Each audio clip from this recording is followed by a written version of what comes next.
O clima esquentou. Duas visões, um tema polêmico: criminalidade.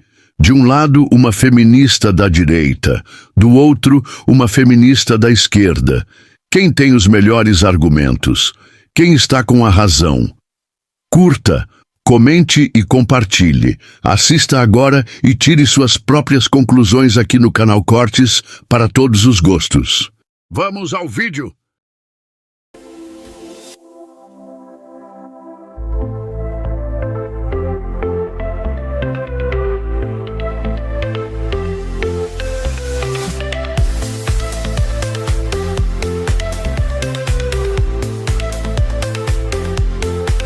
Créditos do canal, na descrição. Sinceramente, tu é a favor de abolir todas as leis devido ao fato de que geralmente são populações pobres e periféricas que são as principais criminosas e que exercem esse tipo de atitude na sociedade? Tu é a favor de abolir as leis?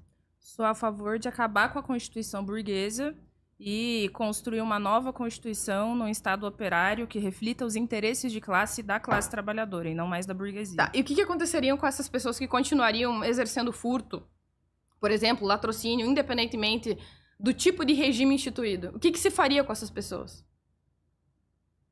Onde você quer chegar exatamente, só para eu entender? Onde eu quero chegar é o que fazer com pessoas que cometem crimes de latrocínio, de furto, de homicídio, de tráfico de drogas. Essas pessoas têm que ser julgadas, condenadas, têm que ser punidas. Condenadas. Ótimo. Então, tu é contra o crime organizado? Claro, Tu sim. é contra o Comando Vermelho? Contra a indústria do tráfico, contra os capitalistas do crime, contra o narcocapitalismo, chame como for, claro. Não, eu quero que tu contra responda. as milícias, Tu claro, é contra claro. a existência do Comando Vermelho? Claro. Tu é contra Claro. a existência do Comando Vermelho? Então, o que a gente faz enquanto não existe essa transição para o seu regime? O que a gente faz? Deixa essas pessoas soltas? Só para entender a metodologia aqui do debate.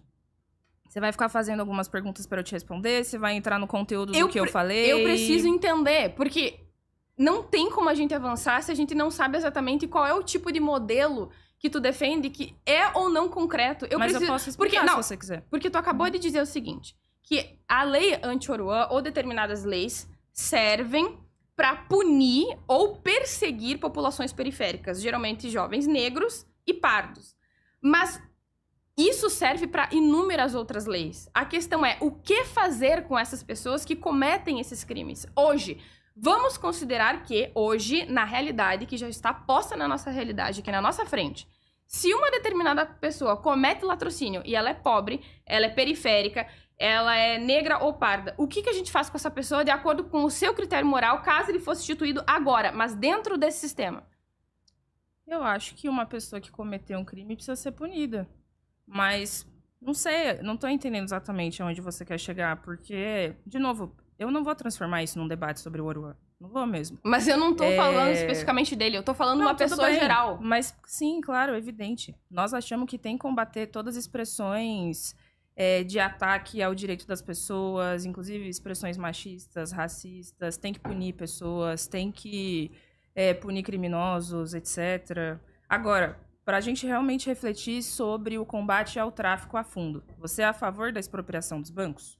Porque hoje grande parte da lavagem de dinheiro, do tráfico, que é essa mega indústria, se dá dentro dos bancos nacionais, internacionais, e uma medida que nós poderíamos instituir para combater a fundo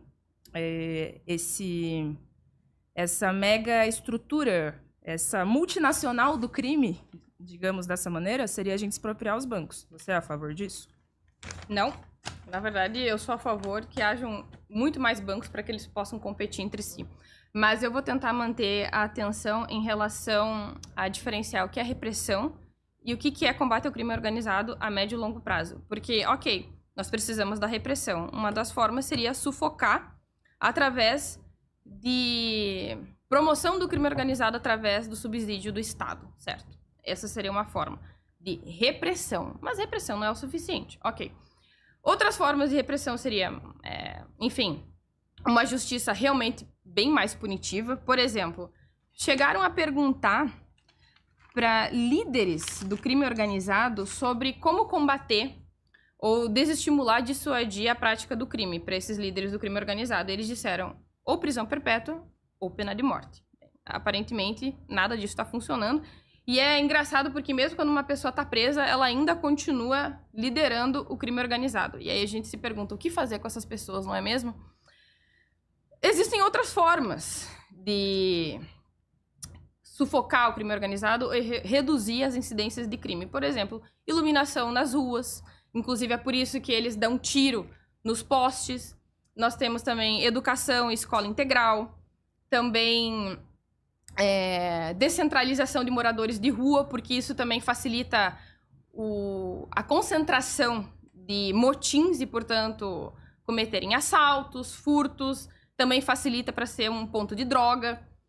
E regularização de territórios que, infelizmente, são dominados também pelo crime organizado e que acabam gerando desabamento, porque são terrenos, imóveis alocados de modo ilegal. E é importante que o Estado reaproprie essas regiões. Então, veja que não se trata apenas de reprimir, de sufocar o crime. Nós também temos outras coisas que são de curto, médio e longo prazo. A questão é, a repressão é importante. A gente não pode abrir mão dela. E, eventualmente, infelizmente, ou até mesmo majoritariamente, algumas populações periféricas, pretas e pardas, serão as principais vítimas disso. Mas a repressão é necessária. A gente não pode abrir mão dela. Caso contrário, basicamente, o que vai acontecer na realidade de um trabalhador comum? Porque, assim, uma pessoa rica, ela pode ir lá comprar o iPhone dela de novo. E o pobre do trabalhador que, enfim, tá ali sol a sol, dia após dia, juntando dinheiro, se endividando para conseguir comprar um determinado item e, eventualmente, ele é furtado. Que, inclusive, foi aquele caso do ciclista de manhã cedo, em que ele foi assassinado primeiro, atira antes e pega o item depois, como se ele fosse basicamente uma carne de abate. O que fazer com essas pessoas?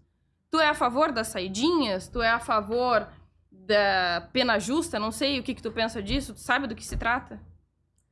Cara, eu, sinceramente, tô meio chocada com o debate, porque acho que você tá tentando se adaptar a um script aí do que os seus amigos do MBL te passaram. Que uma série de temas que você está trazendo simplesmente não era temas que você debatia, não dessa forma. Quem utiliza essa pauta sobre o furto dos celulares e tal para fazer uma exaltação do que precisa ser uma política de segurança pública repressiva é justamente a extrema-direita. Inclusive figuras como Lucas Pavanato. Então eu sou da extrema-direita. Lucas Pavanato se elegeu tendo isso como um mote da sua campanha. Eu não sei exatamente qual é a definição política que você faz de si mesmo. Mas o que eu sei é que você não respondeu sobre a apologia de crimes das pessoas do MBL, que é a organização política que você faz parte hoje. Então, isso pra mim é um problema. E demonstra um pouco os rumos do debate. Por isso eu digo que eu tô meio chocada. Porque acho que aqui você tá tentando ter uma metodologia de lacração que, sinceramente, eu tô aqui no intuito de debater os temas a fundo, refletindo. E, enfim, sem manobrinhas, entendeu? Sem pegadinhas pra botar o outro contra a parede, perguntas de... Nossa, vou achar aqui uma grande pergunta pra te encurralar. Mas quero voltar a debater o problema dos bancos, porque acho que isso também tem a ver com roubo, na verdade. Só pra falar pra galera aqui, a gente tá no tema de crime organizado, certo? Olha, que deveria sim, ser, que é o né? tema Acho que do- sim. Deveria ser, Não, que é né? um dos temas do debate, certo? Sim. Então tá bom. Acho que sim. Eu achei engraçado que você falou que você defende mais bancos, porque hoje grande parte do roubo que acontece com a pouca riqueza e o pouco dinheiro da classe trabalhadora acontece através dos bancos, que são aí parte fundamental, uma base muito importante do sistema capitalista, que cria grandes monopólios e que, inclusive, sustenta o crime organizado. Eu falei isso anteriormente, mas quero aqui pegar alguns dados para também tornar essa discussão um pouco mais rica, né? Quando foi institucionalizada a política de criminalização das drogas pelos Estados Unidos, isso vai fazer mais ou menos 50 anos, foram criados organismos nacionais e internacionais de combate ao crime, às drogas e tal, E existe um escritório muito importante da ONU, que é o Escritório sobre Drogas e Crime. O chefe deste escritório, tá, gente, reconheceu que foi o crime organizado que salvou os bancos dos Estados Unidos e os principais bancos do mundo da crise econômica, política e social que explodiu lá em 2008 nos Estados Unidos. O cara, o chefe deste escritório de um organismo internacional, ele reconheceu que 352 bilhões de dólares estavam ali girando por dentro dos bancos, como parte de uma grana de lavagem do dinheiro que veio do crime organizado. Então, quer combater crime? Vamos debater sobre esse dado? 352 bilhões de dólares. Eu defendo a expropriação dos bancos porque eu defendo, primeiro, que esse dinheiro de crime possa voltar para a sociedade para ser investido na vida da classe trabalhadora. Eu defendo que quem regule